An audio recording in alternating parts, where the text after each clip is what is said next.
আমৃত্যু ভালোবাসি তোকে। পর্ব 46। আলী আহমদ খানকে হাসপাতালে নেওয়া হয়েছে। ডাক্তার পরীক্ষা করে জানালেন সিরিয়াস কোনো সমস্যা নেই। অতিরিক্ত উৎকণ্ঠায় প্রেশার বেড়েছে। প্রেশার স্বাভাবিক করার জন্য একটা ইনজেকশন আর স্যালাইন করা হয়েছে। আবির আলী আহমদ খানের বেডের পাশে বসে আছে। ঘন্টা দুয়েক পর আবিরের আব্বু কিছুটা স্বাভাবিক হয়েছেন। ভোর 4টার দিকে ওনাকে বাসায় আনা হয়েছে। বাসার পরিস্থিতি বেশ শান্ত। আবির আগেই ফোন করে জানিয়েছিল তেমন কোনো সমস্যা নেই।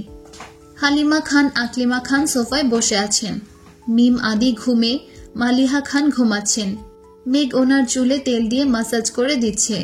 রুমে ঢুকতে গিয়ে সেই দৃশ্য দেখে আবিরের ঠোঁটের কোণে হাসি ফুটল। আলী আহমদ খান বিছানায় শুয়ে নিরুদ্যম কণ্ঠে বললেন, আবির, তোমার সাথে আমার কথা আছে। আবির খুব ভালো করেই বুঝতে পারছে তার আব্বু কোন বিষয় নিয়ে কথা বলতে চাচ্ছেন, কিন্তু এই অবস্থায় কথা বলা একদম ঠিক হবে না। তাড়াতাড়ি ডাক্তারের কাছে নেওয়াতে বড়সড় কোনো সমস্যা হয়নি, আর একটু দেরি হলেই হার্ট অ্যাটাক অথবা স্ট্রোক পর্যন্ত হতে পারত। আবির অঙ্কুর স্বরে জানালো, আপনার এখন ঘুমানো দরকার, কথা পরে শোনা যাবে। আলী আহমদ খানের ভেতরটা ছটফট করছে, খুব অস্বস্তিতে ভুগছেন। আকুল কণ্ঠে বললেন, খুব গুরুত্বপূর্ণ কথা, শোনো। আবির কিছুটা নিচু হয়ে আলী আহমদ খানের হাতটা শক্ত করে ধরে আব্বুর চোখে চোখ রেখে অক্লিষ্ট কণ্ঠে বলল, আমি বললাম তো শুনবো, কিন্তু এখন না। আপনি ঠান্ডা মাথায় ঘুমান, আমি এখানেই আছি। আপনার যখন ঘুম ভাঙবে আমি তখনই শুনব। আবির একটা চেয়ার এনে বিছানার পাশে বসে আব্বুর মাথায় হাত বুলিয়ে দিচ্ছে। অন্যদিকে মেঘ বিছানার অপর পাশে বসে বড় আম্মুর মাথায় মাসাজ করে দিচ্ছে। মালিহা খানকে ঘুমের ঔষধ খাওয়ানো হয়েছে, তাই কিছুই টের পায়নি। কিছুক্ষণের মধ্যে আলী আহমদ খান ঘুমিয়ে পড়েছে। আবির তখনও মাথার কাছেই বসে আছে। আচমকা আবিরের নজর পড়ে মেঘের দিকে। ছোট ছোট দুটো হাতে কত সুন্দরভাবে চুলে মাসাজ করে দিচ্ছে। আবিরের দৃষ্টি স্থির হলো। বাবা মায়ের একমাত্র ছেলে হিসেবে বাবা মাকে দেখে রাখার দায়িত্ব আবিরের। আবিরের জীবনসঙ্গী হিসেবে মেঘ নিজেও যত্নের সহিত আবিরের আম্মুকে ঘুম পাড়াচ্ছে। না চাইতেও আবিরের ঠোঁটে হাসি ফুটল। মেঘের এদিকে মনোযোগ নেই। বড় আব্বু ঘুমাচ্ছে দেখে সেও আর সেদিকে তাকাচ্ছে না। আবির হাসি আড়াল করে স্লথ গতিতে বলল, তুই ঘুমাতে যা, আমি আছি, সমস্যা নেই। আমার ঘুম পাইনি, ঘুম পেলে না হয় চলে যাব। সকাল হতে চলল, তোর ঘুমানো উচিত। মেঘ ধীরে সুস্থে বলল, ঘুমানো তো আপনারও উচিত। এত রাত পর্যন্ত সোফায় শুয়েছিলেন, রুমে গিয়ে আদৌ ঘুমিয়েছেন কিনা কে জানে। আপনার চোখ লাল হয়ে আছে, স্পষ্ট বোঝা যাচ্ছে ঘুম প্রয়োজন। কই, আপনি তো ঘুমাতে যাচ্ছেন না। আবির নীরবে হেসে সাবলীল ভঙ্গিতে বলল, বাহ, এত সূক্ষ্ম নজরদারি কবে থেকে শুরু করলি? মেঘ বিড়বিড় করে বলল, আপনি দেশে ফেরার পর থেকেই। আবিরের ফোন ভাইব্রেট হচ্ছে। পকেট থেকে ফোন বের করতেই দেখল ফুপ্পি কল দিচ্ছে। আবির যেই উঠতে যাবে খেয়াল করল আলী আহমদ খান আবিরের হাত ধরে রেখেছেন। আবির হাতের দিকে তাকালো। আব্বুর হাত ছাড়িয়ে বের হওয়ার সাধ্যই তার নেই, তাই মেঘের দিকে ফোন এগিয়ে দিয়ে তপ্তস্বরে বলল, সাবধানে কথা বলিস। মেঘ ফোন হাতে নিতে স্ক্রিনে ফুপ্পি লেখা দেখে তড়িঘড়ি করে বিছানা থেকে নেমে রুম থেকে বেরিয়ে গেল। আবিরের আব্বুকে হাসপাতালে নেওয়ার সময় আবিরের ফুপ্পি আবিরকে কল দিয়েছিলেন, কিন্তু আবির রিসিভ করতে পারেনি। হাসপাতালে যাওয়ার পর তানভীর কল দেওয়ায় তানভীর আব্বু কাকামনির আড়ালে গিয়ে শুধু জানিয়েছিল বড় আব্বু অসুস্থ, হাসপাতালে আনা হয়েছে। এরপর আর কোনো কথা হয়নি। তানভীর বাসায় এসে ফোন চার্জে দিয়ে শুতেই ঘুমিয়ে পড়েছে। মেঘ ফোন রুমে ফেলে নিচে এসেছিল, আর রুমে যায়নি। অবশেষে বাধ্য হয়েই আবিরকে কল দিয়েছেন। মেঘ রুম থেকে বের হতে হতে কল রিসিভ করল। ফুপ্পি আর্তনাদ করে বললেন, ভাইজান এখন কেমন আছে বাবা? মেঘ নরম স্বরে বলল, বড় আব্বু মোটামুটি সুস্থ আছেন, বাসায় নিয়ে আসছে, এখন ঘুমাচ্ছেন। তুমি টেনশন করো না ফুপ্পি। মেঘ, হ্যাঁ ফুপ্পি। আবির কোথায়? আবির ভাই বড় আব্বুর কাছে বসে আছে, তাই আমাকে ফোন দিয়েছেন। বাসার সবাই ঠিক আছে তো? আলহামদুলিল্লাহ ঠিক আছে। বড় আব্বু বাসায় আসার পর সবাই বড় আব্বুকে দেখে ঘুমাতে গেছেন। তোর আব্বু কেমন আছে? আব্বুর কথা কি বলবো, সেই যে চুপ করেছেন, এখন পর্যন্ত কারোর সাথে কথা বলছেন না। আম্মুর সঙ্গেও কথা বলছেন না। তুমি চিন্তা করো না ফুপ্পি, নিজের যত্ন নিও, এখন ঘুমিয়ে পড়ো। আচ্ছা, তোরাও সাবধানে থাকিস। সম্ভব হলে আবিরের একটু যত্ন নিস, ছেলেটা মাত্রাতিরিক্ত দুশ্চিন্তা করে। আমার কথা কি শুনবে নাকি? এক ধমক দিয়ে 10 হাত দূরে ফেলে দিবে। মাহমুদা খান মৃদু হেসে বললেন, তুই বোঝায় বলিস। আচ্ছা বলবো, এখন রাখছি। আল্লাহ হাফিজ। আল্লাহ হাফিজ। মেঘ কথা শেষ করে আবিরের কাছে ফোন নিয়ে গেল। আবির ফোন নিয়ে শীতল কণ্ঠে বলল, ঘুমোতে যা। মেঘ মাথা নিচু করে ধীর কণ্ঠে বলল, আমি থাকি এখানে। আবির কপাল কুঁচকে তাকালো। মেঘ চোখ তুলতেই দুজনে চোখাচোখি হলো। আবির গম্ভীর কণ্ঠে বলল, রাত জেগে শরীর খারাপ করার কোনো প্রয়োজন নেই, রুমে যা। মেঘ আবিরের পানে চেয়ে গাল ফুলিয়ে ওষ্ঠ উল্টালো। বড় আব্বু বড় আম্মুকে রেখে যেতে ইচ্ছে করছে না। চোখে ঘুমও নেই, তাছাড়া এখানে থাকলে আবির ভাইয়ের কাছাকাছি থাকতে পারত। অভিমান জমেছে মনের কোণে। আবির কণ্ঠ দ্বিগুণ ভারী করে বলল, কথা বললে একটু মানিস প্লিজ। মেঘ আর কিছুই বলল না। আবির ভাইয়ের শান্ত অথচ শক্ত কণ্ঠের কথাতে আবেগ অনুভূতি তীব্র অধিকারবোধ লুকিয়ে আছে, তা বুঝতে পেরেই মেঘ চুপচাপ রুমে চলে গেছে। হাত মুখ ধুয়ে অজু করে নামাজ পড়ে একেবারে শুয়েছে, কিন্তু চোখে বিন্দুমাত্র ঘুম নেই। গতকালের ঘটনাগুলো বারবার মাথায় ঘুরছে। গোমরামুখ আবির ভাইয়ের পরিবর্তনটা আজ মেঘের মনে বারবার খোঁচা দিচ্ছে। আবির দেশে আসার পর মেঘের সঙ্গে তেমন কথা বলতো না, বললেও চোখে মুখে সবসময় রাগ ক্রোধ থাকত। হুটহাট ধমক দিয়ে বসত। অথচ ধীরে ধীরে আবির কেমন পরিবর্তন হয়ে যাচ্ছে। এখন আর আগের মতো রাগ দেখায় না, মেঘের উপর শুধু শুধু চেঁচায় না। কিছু জিজ্ঞেস করলে শীতল কণ্ঠে উত্তর দেয়, আর যত্ন তো কয়েকগুণ বেড়েছে। আবিরকে নিয়ে ভাবতে ভাবতেই মেঘ ঘুমিয়ে পড়েছে। প্রায় 8টা নাগাদ মালিহা খান সজাগ হয়েছেন। আবির তখনও চেয়ারে হেলান দিয়ে বসে আছে। মালিহা খান শোয়া থেকে তাড়াতাড়ি উঠে বসলেন। উদ্বিগ্ন কণ্ঠে আবিরকে প্রশ্ন করলেন, তোর আব্বুকে নিয়ে কখন বাসায় এসেছিস? ডাকিসনি কেন আমায়? 4টার দিকে এসেছি, তুমি ঘুমাচ্ছিলে তাই ডাকিনি। তোর আব্বু ঠিক আছে তো? আলহামদুলিল্লাহ, একদম সুস্থ আছে, শুধু প্রেশারটা একটু বাড়তি, আজে বাজে চিন্তা ভাবনা বাদ দিতে বলেছেন। মালিহা খান করুণ দৃষ্টিতে আবিরের মুখের পানে তাকিয়ে আছে। তারপর মোলায়েম কণ্ঠে শোধালেন, সারা রাত ঘুমাসনি? না। রুমে গিয়ে একটু ঘুমিয়ে নে, আমি আছি তোর আব্বুর কাছে। সমস্যা নাই, আব্বু উঠুক তারপর যাব। মালিহা খান তেমন জোর করলেন না।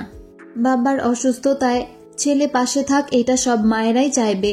মালিহা খান উঠে ফ্রেশ হয়ে রান্নাঘরের দিকে চলে গেলেন। ততক্ষণে সকালের নাস্তা প্রায় রেডি হয়ে গেছে। বাড়িতে একজন হেল্পিং হ্যান্ড আছেন, যিনি প্রায় 15 বছর যাবৎ এই বাড়িতেই থাকেন। ওনার নাম খোদেজা। ওনার হাজবেন্ড এই বাড়ির দারোয়ান। বাড়ির দেখাশোনা ওনারা দুজন মিলেই করেন। ওনাদের 2 জন মেয়ে, বড় মেয়ের বিয়ে হয়ে গেছে, ছোট মেয়েটা এবার ক্লাস 6-এ পড়ে। তাদের খাওয়া দাওয়া থেকে শুরু করে মেয়ের পড়াশোনার খরচ সহ সব দায়িত্বই আবিরের আব্বুর। আবিরদের মেইন গেটের পাশেই ওনাদের থাকার জন্য 2টো রুম করে দিয়েছেন। উনি সব কাটাবাছা করে দেন, কিন্তু রান্না বেশিরভাগ সময় মালিহা খান নিজেই করেন।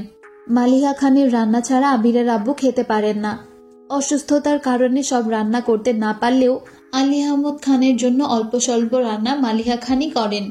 এখন বেশিরভাগ রান্না হালিমা খান করেন। রান্না করাটা হালিমা খানের শখ। নতুন নতুন রেসিপি বানানো, বাড়ির সবাইকে তা খাওয়াতে ওনার বেশ ভালো লাগে। অন্যদিকে আকলিমা খান রান্না পারেন না বললেই চলে। মালিহা খান বা আকলিমা খান রান্না করলে উনি সবসময় পাশেই দাঁড়িয়ে থাকেন। বড় 2 বউ অসুস্থ থাকলে বাধ্য হয়ে খোদেজা আপার সহযোগিতায় রান্না করেন, তবে তা খাওয়ার যোগ্য হবে কিনা সে বিষয়ে সবসময় চিন্তিত থাকেন। আবির আসার পর আরেকজন হেল্পিং হ্যান্ড এনেছে। উনি 2-3 ঘন্টার জন্য এসে ঝাড়া মোছা, কাপড় ধোয়ার সাথে অন্যান্য কিছু কাজ করে দিয়ে যান। আজ মালিহা খান হালিমা খান দুজনেরই উঠতে দেরি হয়েছে, তাই আকলিমা খান আর খোদেজা আপা মিলে নাস্তা রেডি করেছেন। মালিহা খান রান্নাঘরে এসে আবিরের জন্য হালকা নাস্তা নিয়ে রুমে চলে গেছেন। আম্মুর কর্মকাণ্ডে আবির বিরক্ত হয়ে বলল, তোমাকে নাস্তা আনতে কে বলেছে? ভালো না লাগলে শুয়ে ঘুমাও। তোর আব্বুর জন্য রান্না করতে হবে। এই অবস্থায় রান্না করতে যাবে? ওরা সব রেডি করে রেখেছে, শুধু রান্নাটা করব। আবির রাগান্বিত কণ্ঠে বলল, যা খুশি করো, তোমাদের কাউকে কথা মানাতে পারলাম না। আবির দীর্ঘশ্বাস ছাড়ল। মালিহা খান ড্রয়িং রুম পর্যন্ত যেতেই মেঘ নেমে আসলো। মালিহা খানের আগে রান্নাঘরে ছুটে গেল। সবাই আলী আহমদ খানের রান্নার বিষয়ে কথা বলছিল। মেঘ উত্তেজিত কণ্ঠে বলল, বড় আব্বুর জন্য আজ আমি রান্না করব। আকলিমা খান হেসে বললেন, মেঘ, তুই রান্না কবে শিখলি? আজকে শিখব, তারপর রান্না করব। মালিহা খান তটস্থ হয়ে বললেন, না রে মা, তোর রান্না করতে হবে না। তোর বড় আব্বু এমনিতেই অসুস্থ, রান্না ভালো না হলে খেতে পারবে না। রান্না একবারে ভালো না হলে প্রয়োজনে 5 বার করব, তবু আমিই রান্না করব। তুমি শুধু বসে বসে আমায় দিক নির্দেশনা দিবে। মারে, পাগলামি করিস না। মেঘ শক্ত কণ্ঠে বলা শুরু করলো, ডিসিশন ফাইনাল, রান্না আমি করব। আমি এই বিষয়ে আর কোনো কথা শুনতে চাই না। তোমরা সবাই রান্নাঘর থেকে যাও, ডাইনিং থেকে নির্দেশনা দিলেই চলবে। বড় আব্বু, আব্বু, আবির ভাই যেভাবে নিজের মর্জি চালান, মেঘও আজ ঠিক সেইভাবেই বলেছে। মালিহা খান সহ বাকিরাও আশ্চর্য নয়নে মেঘকে দেখছে। সামান্য নুডলস করতে গেলে যে মেয়ে 10 বার আম্মু, বড় আম্মু অথবা কাকিয়াকে ডাকে, সে আজ রান্নার জন্য সবাইকে রান্নাঘর থেকে বের করে দিচ্ছে। ভাবা যায়? মালিহা খান ডাইনিং এ বসেই মেঘকে নির্দেশনা দিচ্ছে, মেঘ সে অনুযায়ী রান্না করছে। একবারের জায়গায় 10 বার লবণ চেক করছে। তরকারি হয়েছে কিনা সেটাও বুঝতে পারছে না, আবার কাউকে কাছে আসতেও দিচ্ছে না। মালিহা খানের কথা মতো বড় আব্বুর জন্য 2টা তরকারি রান্না করেছে। রান্না শেষে ছুটে গেল বড় আব্বুর রুমে বড় আব্বু উঠেছে কিনা দেখার জন্য। 3 দিনের অনিদ্রায় আবিরের চোখে ঘুম টানছিল, তাই চেয়ারে হেলান দিয়েই ঘুমিয়ে পড়েছিল। মেঘে নুপুরের শব্দে সহসা ঘুম ভেঙে গেছে। ক্ষুদ্র পরিসরে তাকাতেই চোখ পড়ল মেঘের নাজেহাল অবস্থা। আগুনের তাপে ঘেমে একাকার অবস্থা হয়ে গেছে। যে মেয়ে আজ পর্যন্ত টানা 10 মিনিট চুলার পাশে দাঁড়িয়ে থাকেনি, সে আজ প্রায় 1 থেকে 1.5 ঘন্টা যাবৎ রান্না করেছে। চোখ মুখ লাল হয়ে আছে। আবির সূক্ষ্ম নেত্রে মেঘকে দেখে মৃদুগামী কণ্ঠে বলল, তোর এই অবস্থা কেন? মেঘ উত্তর না দিয়েই উল্টো প্রশ্ন করল, বড় আব্বু এখনো ওঠেনি? না। আচ্ছা। মেঘ চলে যাচ্ছে। আবির পেছন থেকে গম্ভীর কণ্ঠে আবারও প্রশ্ন করল, আমি কি জিজ্ঞেস করছি? এমনি বলেই মেঘ চলে গেছে। আবিরের দুশ্চিন্তার কমতি নেই। আব্বু, আম্মু, মেঘ, ফুপ্পি প্রত্যেকের চিন্তা এক আবিরের মাথায়। সেই সঙ্গে নিজের ব্যবসা, আব্বুর ব্যবসা, তানবীরের চিন্তা তো আছেই। একা একজনের পক্ষে কত দিক সামলানো সম্ভব? 9টার দিকে আলী আহমদ খানের ঘুম ভাঙে। সজাগ হয়ে আবিরের দিকে ঘুম ঘুম চোখে তাকাতেই আবির কোমল কণ্ঠে প্রশ্ন করল, এখন কেমন লাগছে? কিছুটা স্বাভাবিক মনে হচ্ছে। তুমি ঘুমাওনি? আবির মলিন হাসল। আব্বুকে ধরে বিছানা থেকে উঠিয়ে ওয়াশরুম পর্যন্ত এগিয়ে দিল। আলী আহমদ খান অনেকটাই সুস্থ, একাই চলতে পারবেন, তবুও আবির রিস্ক নিতে চায় না। আলী আহমদ খান ফ্রেশ হয়ে বিছানায় এসে বসতেই আমির প্রেশার মাপার যন্ত্র নিয়ে আসলো। প্রেশার এখন আগের থেকে অনেকটা স্বাভাবিক হয়েছে। আলী আহমদ খান গুরুভার কণ্ঠে প্রশ্ন করলেন, তানভীর কোথায়? ওঠেনি এখনো? বলতে পারছি না, দেখতে হবে। তানভীরকে ডাকো, তোমাদের 2 ভাইয়ের সাথে আমার কথা আছে। আবির ভ্রু কুঁচকে বলল, আগে খাবার খেয়ে ঔষধ খাবেন, তারপর কথা শুনবো। আলী আহমদ খান গম্ভীর কণ্ঠে বললেন, তুমি আমার কথা গুরুত্ব দিচ্ছ না আবির।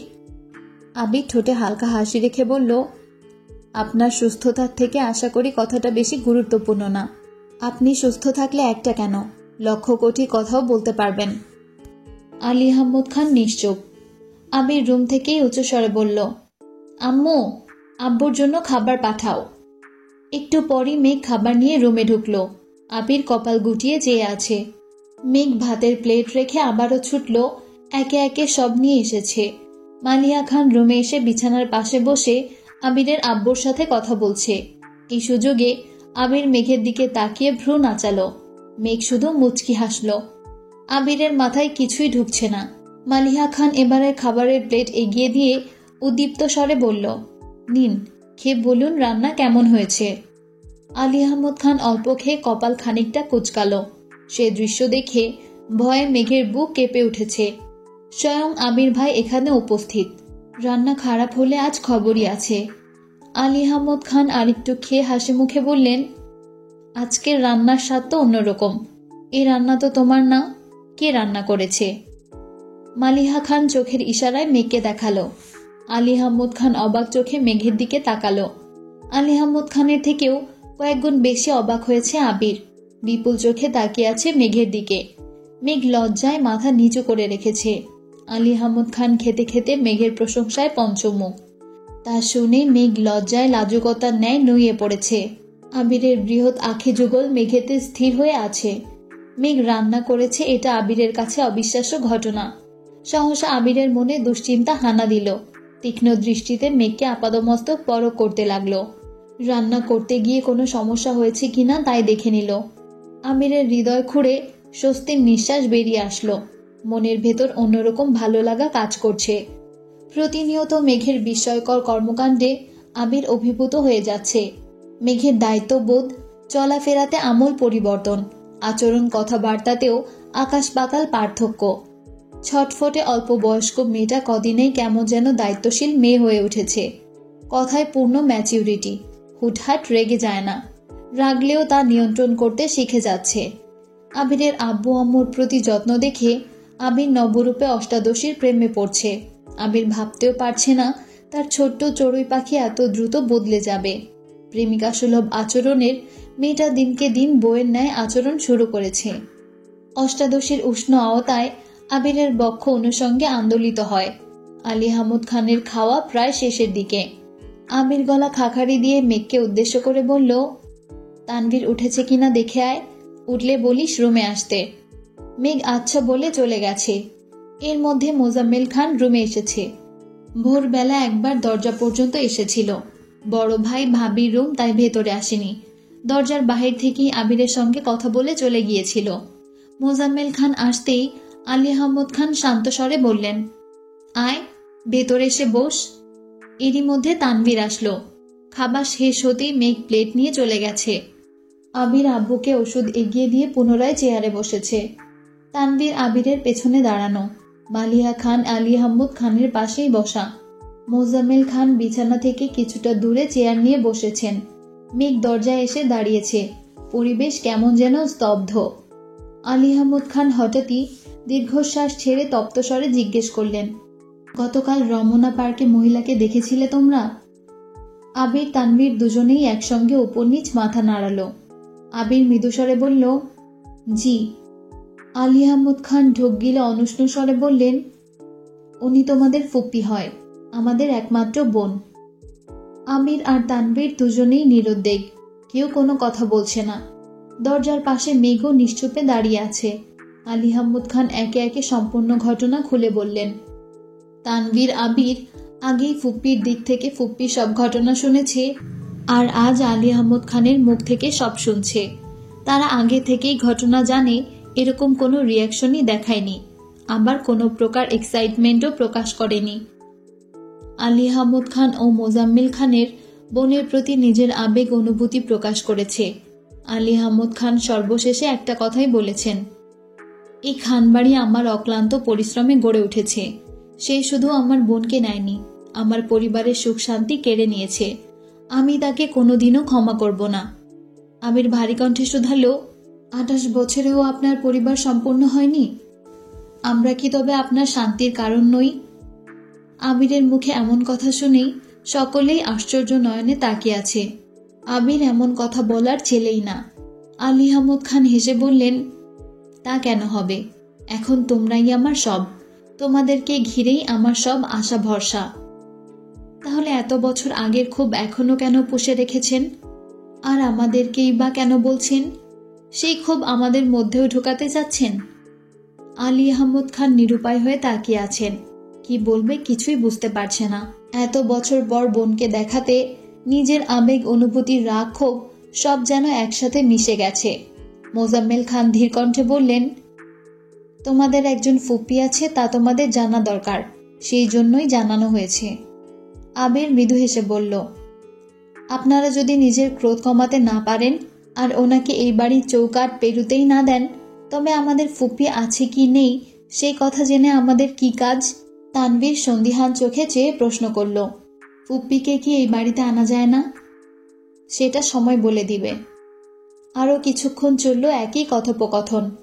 আবির বাবা চাচাকে ইচ্ছেকৃত খোঁচা দিয়ে কথা বলছে, যেন ওনাদের ভেতরের রাগ ক্ষোভ কমে আসে। আমিরা ওনাদের সাপোর্ট করলেই সেই রাগ কমার বদলে উল্টো বেড়ে যাবে। কথা শেষ করে আবির নিজের রুমে গিয়ে ফ্রেশ হয়ে শুয়ে পড়েছে। 3 দিনের ক্লান্তিতে চোখে ঘুম আছড়ে পড়েছে। অফিসে যাওয়ার বিন্দুমাত্র শক্তি নেই। রাকিবকে জানিয়ে দিয়েছে। সেই যে সকালের দিকে ঘুমিয়েছিল, সেই ঘুম ভেঙেছে সন্ধ্যার আগে আগে। হাত মুখ ধুয়ে তাড়াতাড়ি নিচে এসেছে। সারাদিনের ঘুমের কারণে আব্বুর খোঁজ নিতে পারেনি। রুমে ঢুকতে গিয়েই দেখল আলী আহমদ খান বিছানায় হেলান দিয়ে চোখ বন্ধ করে বসে আছেন। মেঘ পাশের চেয়ারে বসে বড় আব্বুকে পত্রিকা পড়ে শোনাচ্ছে। আবির তা দেখে রীতিমতো ভিমড়ি খেল। মেঘের প্রতি ক্রমশ দুর্বলতা বাড়ছে। আবির ধীর গতিতে রুমে ঢুকে আব্বুর পায়ের কাছে বসল। আস্তে করে ডাকল, আব্বু। আলী আহমদ খান চোখ মেলে তাকালেন। সঙ্গে সঙ্গে মেঘের পত্রিকা পড়াও বন্ধ হয়ে গেছে। আবির ধীর স্থির ভাবে জিজ্ঞেস করল, এখন শরীর কেমন? আলহামদুলিল্লাহ ভালো। আবির উদ্বিগ্ন কণ্ঠে শুধালো, ঔষধ? আলী আহমদ খান মেঘের দিকে তাকিয়ে বললেন, আমার মাই খাইয়ে দিয়েছে। সারাদিন ধরেই এখানে বসে আছে, রুমেই যাচ্ছে না।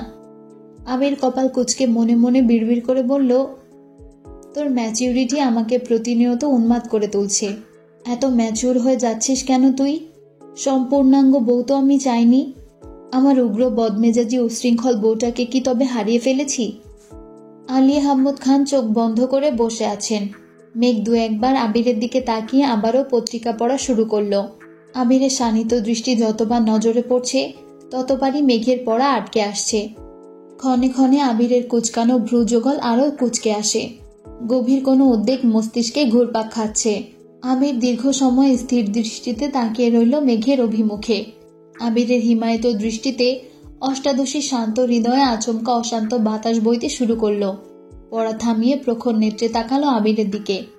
সরাসরি চোখে চোখ পড়ায় আবির পলক ফেলে চিবুক নামিয়ে রুম থেকে চলে গেছে। আবিরের নিস্তব্ধতা মেঘকে খানিক ভাবালো। আবারও পত্রিকা পড়ায় মনোযোগ দিল। মালিহা খান ছাদে হাঁটাহাঁটি করে সন্ধ্যায় রুমে এসেছে। মেঘকে পত্রিকা পড়তে দেখে ঠান্ডা কণ্ঠে বললেন, তুই এখনো পত্রিকা পড়তেছিস? মেঘ নীরবে হেসে পড়াতে মনোযোগ দিল। মালিহা খান বিছানার পাশে বসতে বসতে শক্ত কণ্ঠে বললেন, অনেক পড়েছিস, এখন পত্রিকাটা রেখে একটু বাহিরে বের হ। দীর্ঘ সময় এভাবে পড়লে চোখে ঝাপসা দেখবি। কিছু হবে না। আলী আহমদ খান এবার স্বাভাবিক কণ্ঠে বললেন, আর পড়তে হবে না আম্মু, তুমি এখন রুমে যাও।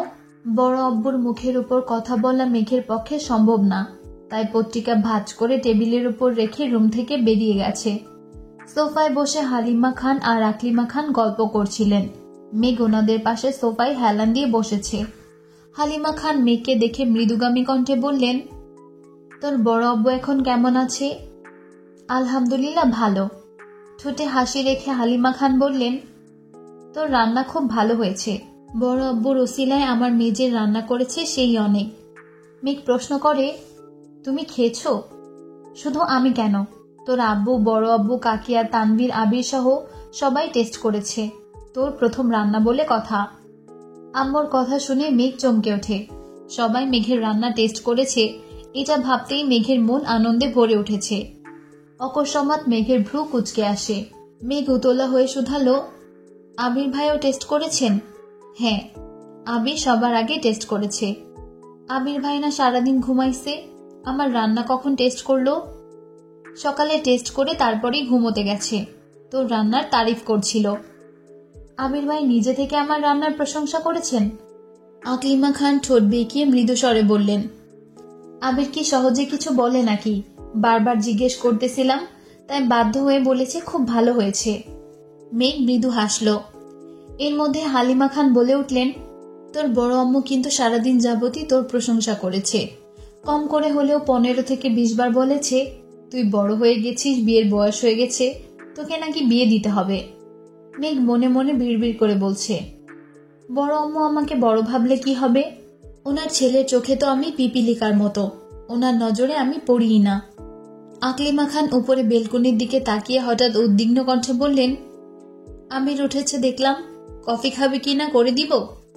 হালিমা খান কিছু বলার আগেই মেঘ বসা থেকে উঠতে উঠতে বলল, আমি কফি নিয়ে যাচ্ছি, তোমরা গল্প করো।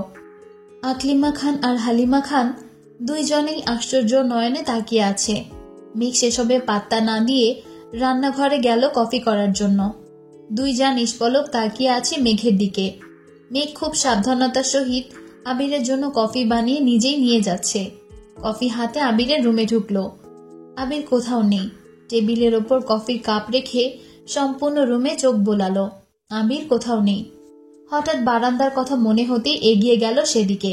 আবির চেয়ারে বসে রেলিংয়ে পা ঠেসে চোখ বন্ধ করে বসে আছে। মেঘ অনুচ্চ কণ্ঠে বলল, আপনার জন্য কফি নিয়ে আসছি। মেঘের কণ্ঠস্বর স্নায়ুতন্ত্রে প্রবেশ করার মাত্রই আবির চোখ মেলল, অপাঙ্গে তাকালো মেঘের দিকে। মেঘ পুনরায় অচঞ্চল স্বরে প্রশ্ন করল, কফিটা এখানে নিয়ে আসবো? আবির ভ্রু কুঁচকে সূক্ষ্ম নেত্রে তাকিয়ে বিরক্তি ভরা কণ্ঠে বলল, কি হয়েছে তোর? মেঘ এদিক সেদিক তাকিয়ে শমিত স্বরে জানালো, আমার আবার কি হবে? কিছু না হলে এত ম্যাচিউর ব্যবহার কেন করতেছিস? কাকে কি বোঝাতে চাচ্ছিস? মেঘ কপালে ভাঁজ পেলে মন খারাপ করে বলল, আমি কাউকে কিছু বোঝাতে চাচ্ছি না। কাকিয়া আর আম্মু আপনার কফির কথা বলছিল, তাই আমি নিয়ে এসেছি। আমার কাজ আছে, আসছি। মেঘ মাথা নিচু করে যেতে নিলে আবির চেয়ার থেকে উঠে এক পা এগিয়ে মেঘের ডান হাতের কবজি শক্ত করে ধরে। অকস্মাৎ কাণ্ডে মেঘ ভড়কে গেছে। ঘাড় ঘুরিয়ে আবিরের দিকে তাকাতেই চোখ পড়ে একজোড়া রক্তাভ আঁখি। মেঘ সহসা ঢোক গিলল। আবির ভাইয়ের রাগের কারণ মেঘের অজানা। কি ভুল করেছে তাও বুঝতে পারছে না। চিবুক নামিয়ে ধীরকণ্ঠে বলল, ছাড়ুন প্লিজ, হাতে ব্যথা লাগছে। হাত ছাড়ার বদলে আবির আরো শক্ত করে ধরে নিরেট কণ্ঠে বলল, কি কাজ আছে তোর? আবিরের রাগী স্বর বুঝতে পেরে মেঘ ধীর স্থির গতিতে বলল, বড় আব্বুর কাছে যাব। কোনো প্রয়োজন নেই। মানে? আব্বু যথেষ্ট সুস্থ আছেন, তোকে আব্বুর দেখাশোনা করতে হবে না। কেন? আমির রাগান্বিত কণ্ঠে বলল, কারণ আমি চাই না তুই আমার আব্বু আম্মুর এত যত্ন নিস। আমি আমার আব্বা মাকে দেখে রাখতে পারবো, আর আমার প্রতিও তোর কোনো প্রকার আহ্লাদী ভাব দেখাতে হবে না। কফি আমি করে খেতে পারবো, কাউকে কফি করে দেওয়ার কোনো প্রয়োজন নেই। মেঘ এবার চোখ তুলে আবিরের দিকে তাকায়। হাতের ব্যথার থেকেও কয়েক গুণ বেশি বুকে ব্যথা করছে। আবিরের নিষ্ঠুরতা দেখে মেঘের মনের কোণ মেঘে ঢেকে গেছে। মেঘ করুণ স্বরে বলল, আপনার আব্বু আম্মু বলে কি আমি যত্ন নিতে পারবো না? ওনারা তো আমার বড় আব্বু বড় আম্মু। আমার কি ওনাদের যত্ন নেওয়ার অধিকার নেই? আবিরের রাগ দ্বিগুণ বেড়ে গেছে। রাগে কটমট করতে করতে বলল, না, নেই, কোনো অধিকার নেই। মেঘের কণ্ঠস্বর ভারী হয়ে আসে। অকস্মাৎ দুর্বহ কণ্ঠে বলে ওঠে, আপনি বললেই হলো, আমি যত্ন নিবই। ছাড়ুন, যা। হাত না ছাড়া সত্ত্বেও মেঘ চলে যাওয়ার জন্য পা বাড়ায়। আবির সহসা মেঘের হাতের কবজিতে টান দিতেই মেঘ আবিরের বুকের কাছে চলে আসে।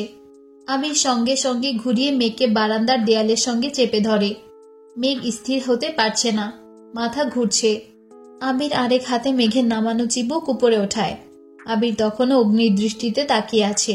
কণ্ঠ তিনগুণ ভারী করে আবির বলল, আমার কথা না মানলে এর ফল খুব ভয়ানক হবে।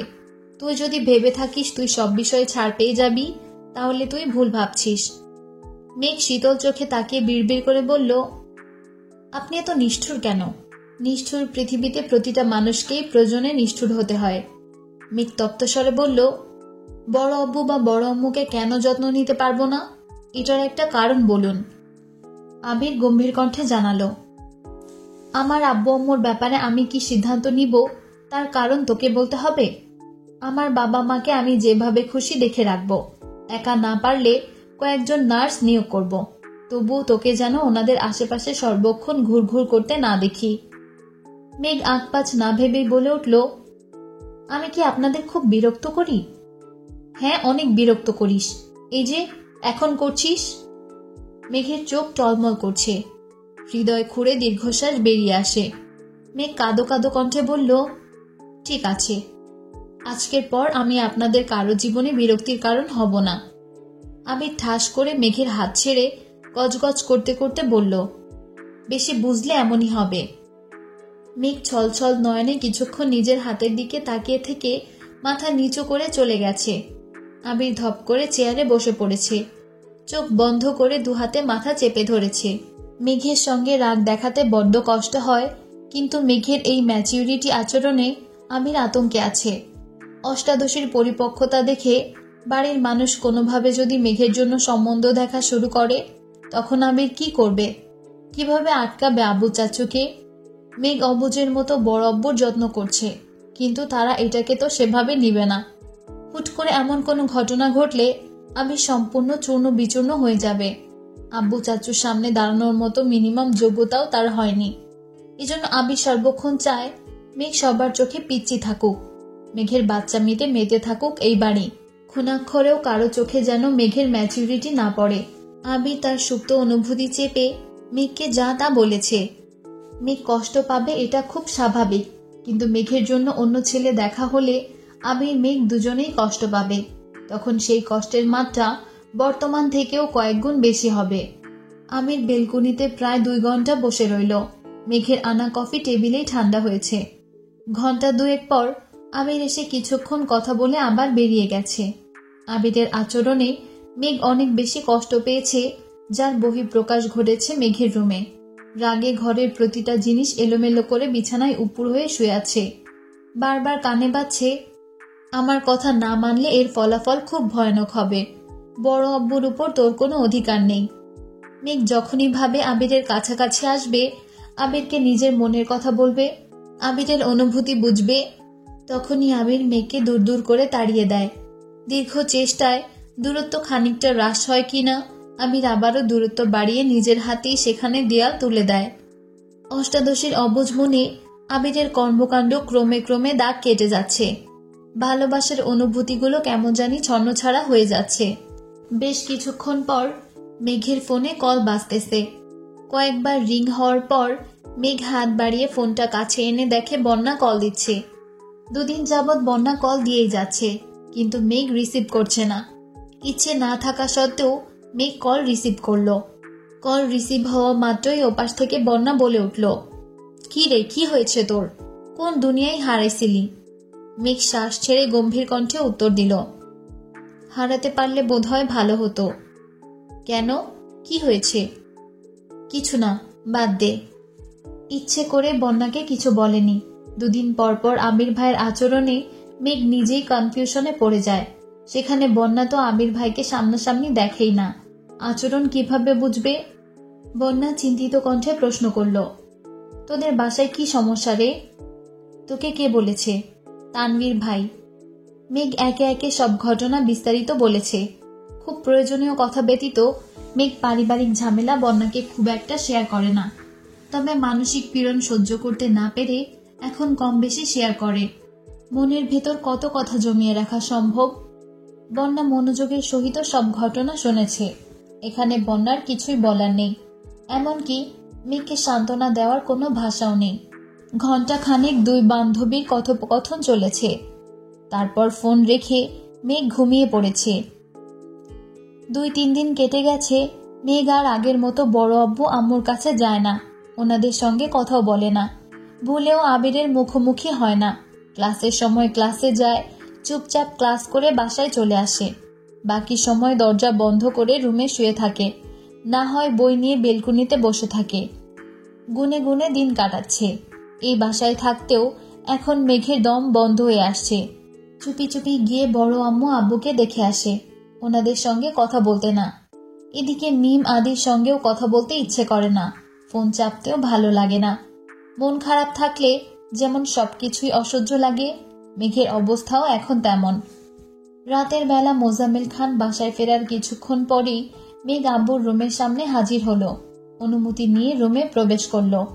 হালিমা খান মেঘের মলিন মুখ দেখে প্রশ্ন করলেন, কি হয়েছে তোর, মন খারাপ কেন? মোজাম্মেল খানও এবার চোখ তুলে মেঘের দিকে তাকালেন। ভ্রু কুঁচকে প্রশ্ন করলেন, কিছু বলবা? কতদিন হয়ে গেছে আমরা নানু বাড়িতে যাই না, চলুন না নানু বাড়ি থেকে ঘুরে আসি। হালিমা খান উদ্বিগ্ন কণ্ঠে বললেন, তুই তো কখনো নানু বাড়িতে যেতেই চাস না, আজ হঠাৎ নানু বাড়িতে যেতে চাচ্ছিস যে? যেতে ইচ্ছে করছে, তোমরা যাবে কিনা বলো। মোজাম্মেল খান নিরুদ্বেগ কণ্ঠে বললেন, ভাইজান অসুস্থ, এ অবস্থায় আমি যেতে পারবো না, তুমি আর তোমার আম্মু বরং ঘুরে আসো। ফেরার সময় জানিও, তানভীর গিয়ে নিয়ে আসবে। হালিমা খান প্রশ্ন করলেন, কবে যাবি? কালকেই। ক্লাস আছে না? আছে, করব না, আমার ঘুরতে যেতে ইচ্ছে করছে। মোজাম্মেল খান ভারী কণ্ঠে বললেন, ক্লাস করতে হবে না, ওর যেহেতু যেতে ইচ্ছে করছে নিয়ে যাও। সকাল থেকেই খান বাড়ির পরিবেশ অন্যরকম। আবিরের কড়া নিষেধের জন্য আলী আহমদ খান অফিসে যেতে পারছেন না। আবির আর মোজাম্মেল খান একাই সামলাচ্ছেন সব দিক। ইকবাল খান গতকাল ভোরবেলা সিলেটে চলে গেছেন। খাবার টেবিলে বসে আবির মোজাম্মেল খান আলী আহমদ খানের সঙ্গে কোনো এক বিষয়ে আলোচনা করায় ব্যস্ত। মিম আদি নিজেদের মতো খাবার খাচ্ছে। তানভীর তাড়াহুড়ো করে বেরিয়ে গেছে। খাবার টেবিলে মেঘ নেই দেখে মোজাম্মেল খান শোধালেন, মেঘ খাবে না? মিম আস্তে করে বলল, আপু শাওয়ার নিচ্ছে, পরে খাবে বলল। আচ্ছা। আবিরও তেমন মনোযোগ দেয়নি। মেঘকে বকা দিলে সে 2-4 দিন রাগ অভিমান করে ভোঁতা মেরে থাকে, এটা আবির খুব ভালো করেই জানে। কিন্তু এখন মেঘের রাগকে প্রাধান্য দিতে গেলে ভবিষ্যতে বড়সড় বিপদের মুখোমুখি হতে হবে ভেবেই আবির মুখ বুঝে সব সহ্য করছে। আবির আর মোজাম্মেল খান অফিসে চলে গেছেন। তার কিছুক্ষণ পরেই মেঘ একেবারে রেডি হয়ে নিচে নেমেছে। ভেজা চুল মাঝখানে সিঁথি করে দুপাশে দুটো ছোট্ট ক্লিপ দিয়ে পেছনে চুল ছেড়ে রেখেছে। সঙ্গে পছন্দের একটা জামা পরেছে। খাওয়া দাওয়া করে 1 ঘন্টার মধ্যে নানু বাড়ির উদ্দেশ্যে রওনা দিয়েছে। প্রায় বছর খানেক পর নানু বাড়িতে আসছে মেঘ। বাড়িতে এসে মেঘ ব্যাগ রেখেই ঘুরতে চলে গেছে। হালিমা খান ফোন করে বাসায় জানিয়েছে মেঘ নানা নানুর সঙ্গে গল্পগুজব করে। 2 মামার বাড়িতে ঘুরেছে। এতদিন পর মামাতো ভাই বোনকে পেয়েছে মেঘ। খুশিতে আত্মহারা হয়ে গেছে। 2 বোন 3 ভাই সবাই মেঘের থেকে বয়সে ছোট। মেঘ মামা বাড়িতে গেলে কাজিনদের ঈদ ঈদ লাগে। মেঘের মামা খালাদের মধ্যে মেঘের আম্মুই সবার বড়, তারপর 2 মামা, সবার ছোট আরেক খালা। মেঘ বিকেল বেলা আম্মুকে ফোন করে খালামণিকে কল দিয়ে ভাই বোনদের সঙ্গে কথা বলেছে। খালামণির 2 ছেলে 1 মেয়ে।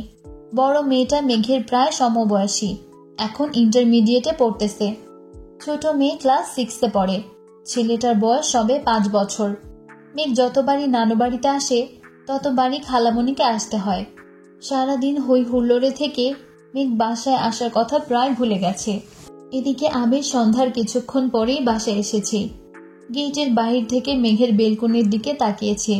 মেঘের রুমের লাইট অফ দেখেই আবির কপাল গোটায়। বাড়ির পরিবেশ বরাবরের মতোই ঠান্ডা। আকলিমা খান আজ আদিকে সোফায় বসিয়ে পড়াচ্ছেন। মালিহা খান আলী আহমদ খানের কাছে বসে আছেন। মিম তার রুমে পড়ছে। আবির রুমে গিয়ে ফ্রেশ হয়ে কিছুক্ষণ পর আলী আহমদ খানের রুমে গেল। আব্বু রুম থেকে বেরিয়ে আসতেই আকলিমা খান শোধালেন, তোকে খেতে দিব? দাও। আকলিমা খান আবিরকে খেতে দিয়েছেন। আবিরের সাথে মিম আর আদিও কিছুক্ষণ পর খেতে বসেছে। আবির আশেপাশে তাকাচ্ছে, বারবার উপরে তাকাচ্ছে, মনে মনে মেঘকে খুঁজছে। সচরাচর এত তাড়াতাড়ি আবির খায় না। আজ মেঘকে দেখার জন্যই অসময়ে খেতে এসেছে। মামনিকেও দেখতে পাচ্ছে না। জিজ্ঞেস করতেও কেমন জানি লাগছে। আবির তাড়াহুড়ো করে খাওয়া শেষ করে সিঁড়ি দিয়ে উঠছে। মেঘের রুম পেরিয়ে গিয়েও থমকে দাঁড়িয়েছে। মনের ভেতর কেমন জানি খুঁতখুত করছে। 2 কদম পিছিয়ে দরজায় হাত রেখেও ধাক্কা দেয়নি। নিজের রুমে গিয়ে শুয়ে পড়েছে। সকালে ঘুম ভাঙে আদির ডাকে। আদি দরজা থেকে ডেকে জিজ্ঞেস করছে, আম্মু বলেছে কি খাবে বলতে। আবির ঘুমের মধ্যেই বলেছে, কাকি আর রান্না করতে হবে না, মামনিকে বল যা খুশি রান্না করতে। তোমার মামনি বাসায় নেই। আবির সহসা চোখ মেলে ক্ষুদ্র পরিসরে তাকিয়ে প্রশ্ন করল, কোথায় গেছে? মেঘাপুর নানু বাড়িতে গেছে। একা? না, মেঘাপুও গেছে। আবির সঙ্গে সঙ্গে শোয়া থেকে উঠে বসল। মেঘ বাসায় নেই, অথচ সে কিছুই জানে না। আদি চলে যেতেই আবির সঙ্গে সঙ্গে মেঘের নম্বরে কল দিয়েছে, কিন্তু মেঘের ফোন বন্ধ। মেঘ রাগ করে বাড়ি ছেড়ে চলে গেছে, অথচ আবির কিছুই টের পায়নি। ভাবতেই আবিরের বুক কাঁপছে। এদিকে মেঘের ফোন বন্ধ পেয়ে আবির রীতিমতো ঘামতে শুরু করেছে। বাধ্য হয়ে মামনিকে কল দিয়ে কথা বলেছে, মেঘের কথাও জিজ্ঞেস করেছে। মেঘ ভোরবেলা উঠেই কোথায় ফুল আনতে চলে গেছে। আবির মামনির সাথে কথা শেষ করে সহসা তানবীরের রুমে গেছে। তানবীর তখনও ঘুমে বিভোর হয়ে আছে। গতকাল রাতে প্রায় 1টার দিকে বাসায় এসেছে। সকালেও তাড়াতাড়ি করে চলে গিয়েছিল। মা বোনের খবরই নেওয়া হয়নি। হালিমা খান যাওয়ার আগে তানবীরকে কল দিয়েছিলেন, কিন্তু তানবীর ব্যস্ততার কারণে কথা বলতে পারেনি। কল রিসিভ করে শুধু বলেছিল, পরে ফোন দিচ্ছি। পরে আর সময় হয়ে ওঠেনি। বাসায় ফিরতে দেরি হয়ে গেছে বলে এত রাতে আম্মুকে ডাকেনি। তানভীর ঘুমাচ্ছে দেখে আবিরও আর ডাকেনি। আবির দুপুরের দিকে আবারও মেঘের নাম্বারে কল দিয়েছে, কিন্তু মেঘের নাম্বার তখনও বন্ধ। বিকেলে বাসায় ফিরে কি যেন ভেবে মেঘের রুমের দরজায় ধাক্কা দিয়েছে। বিকেলের অল্প রোদে রুমের দেওয়ালগুলো আলোকিত হয়ে আছে। আবিরের চোখ পড়ে বিছানার দিকে। বিছানার উপর আবিরের দেওয়া সব গিফট সুন্দর করে গুছিয়ে রেখেছে। আবির ভ্রুকুচকে সূক্ষ্ম নেত্রে তাকায়। হঠাৎ আবিরের চোখ পড়ে টেবিলের ওপর রাখা ফোনের দিকে। আবির এগিয়ে গিয়ে ফোন হাতে নিয়ে দেখল মেঘ ফোন বন্ধ করে টেবিলের ওপর রেখে চলে গেছে। অভিমানী মেঘ আবিরের রাগ সহ্য করতে না পেরে আবিরের স্মৃতি রেখে দূরে চলে গেছে। এদিকে মেঘের ফোন বন্ধ পেয়ে তামিম, মিনহাজ, মিষ্টি সবাই বন্যাকে কল দিচ্ছে। মেঘ যে নানা বাড়িতে যাবে এটা বন্যাকেও বলেনি। 2 দিন হয়ে যাচ্ছে মেঘের ফোন বন্ধ পেয়ে বন্যা তানভীরকে কল দিল। তানভীর তখন বাইকে। বন্যার দ্বিতীয় কলটা টের পেয়ে বাইক সাইড করে কল রিসিভ করলো। বন্যা সালাম দিয়ে প্রশ্ন করল, মেঘ কোথায় আছে? বনু নানু বাড়িতে গেছে। কবে গিয়েছে? 2 দিন হলো। আমার সঙ্গে তো ওই দিন রাতেই কথা হলো, বলল তো না। তোমার বান্ধবী আমাকেও বলেনি, আমিও পরের দিন শুনেছি। মেঘের ফোন বন্ধ কেন? ফোন বাসায় রেখে চলে গেছে। কেন? আমি কি করে বলবো? কবে আসবে? জানি না। আপনি না ওর ভাই, জানেন না কেন? আমাকে না বললে আমি কিভাবে জানবো? আম্মুও জানে না। বনুর যেদিন ইচ্ছে হবে সেই দিন আসবে। ও আচ্ছা, রাখি তাহলে। শোনো। জি। তোমার হাতের কি অবস্থা? এখন কিছুটা ঠিক হয়েছে। ওষুধগুলো খাচ্ছ ঠিক মতো? জি। আপনি কেমন আছেন? তানভীর ভ্রু উঁচিয়ে মৃদু হেসে বলল, আলহামদুলিল্লাহ ভালো। কোথায় আছেন? রাস্তায়, বাইকে। সরি, অসময়ে কল দিলাম। সমস্যা নেই, বলো।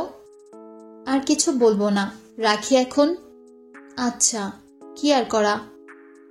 1 সপ্তাহ পেরিয়ে গেছে, মেঘের সঙ্গে কারো যোগাযোগ নেই। তানভীর, আমির, মিমরা যখনই কল দেয় মেঘ আশেপাশে কোথাও থাকে না। কাছে থাকলেও আবিরের কথা শুনেই মেঘ নিরুদ্দেশ হয়ে যায়। হালিমা খান সারা বাড়ি খুঁজেও মেঘকে পান না। 4-5 দিন হলো মেঘের খালামণি এসেছে। নানু বাড়িতে মেঘকে নিয়ে মোট 9 জন কাজিন। তানভীর আসলে পরিপূর্ণ হতো। রাত 12টা-1টা পর্যন্ত আড্ডা দিয়ে ঘুমায়। সকাল থেকে উঠে হই হুল্লোড়, খেলাধুলা, নানান কাজে ব্যস্ত। নানার সঙ্গে ঘোরাঘুরি, নানুর হাতের পিঠা খাওয়াতে ব্যস্ত থাকে। এই কয়েকদিনে মেঘের মনটা অনেকটাই হালকা হয়ে গেছে। হালিমা খানকে দিয়ে প্রতিদিনই মালিহা খানকে কল দিয়ে মেঘ বড় আম্মু আর বড় আব্বুর খোঁজ খবর নেয়, কিন্তু নিজে কথা বলে না। এমনকি তানভীরের সঙ্গেও কথা বলে না।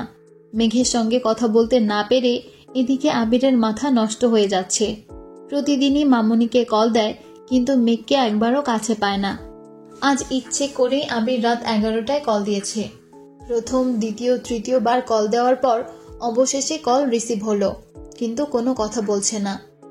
আবির প্রখর তপ্তস্বরে ডাকল, মেঘ। মেঘ নিশ্চুপ, কোনো কথা বলছে না। আবির পুনরায় মোলায়েম কণ্ঠে বলল, কথা বলবি না? মেঘ ঢোক গিলে শান্ত স্বরে বলল, বলুন। কি করছিস? ঘুমাবো। রাতে খাইছিস? জি। বাসায় আসবি কবে? জানি না। ক্লাস মিস হচ্ছে না? হোক। তবু আসবি না? না। বাসার মানুষদের মিস করিস না? না। আর কিছু বলবেন? কেন, বিরক্ত বোধ করছিস? মেঘ সশব্দে হেসে আস্তে করে বলল, না, হয়তো আমি কারো বিরক্তির কারণ হচ্ছি। ভালো থাকুন, আল্লাহ হাফেজ। মেঘের তীব্র অভিমান বুঝতে পেরে আবির আর কিছুই বলল না। মেঘ কল কেটে দীর্ঘশ্বাস ছাড়ল। এর আগে কখনো আবিরের সঙ্গে এত অভিমান নিয়ে কথা বলেনি মেঘ। আবির কল দিলেই রাগ অভিমান সব মিলিয়ে যায়, অথচ এবার মেঘের মন পাথরের ন্যায় শক্ত হয়ে গেছে। আবিরের মোলায়েম কোমল কণ্ঠস্বর অষ্টাদশীর অভিমানের পাহাড় ভাঙতে ব্যর্থ হলো। এরপর থেকে প্রতিদিনই আবির প্রায় রাত 11টার পরে মামনির নাম্বারে কল দেয়। হালিমা খান 10 থেকে 10:30 নাগাদ ঘুমিয়ে পড়েন। তারপর মেঘ আম্মুর ফোন দিয়ে গেম খেলে।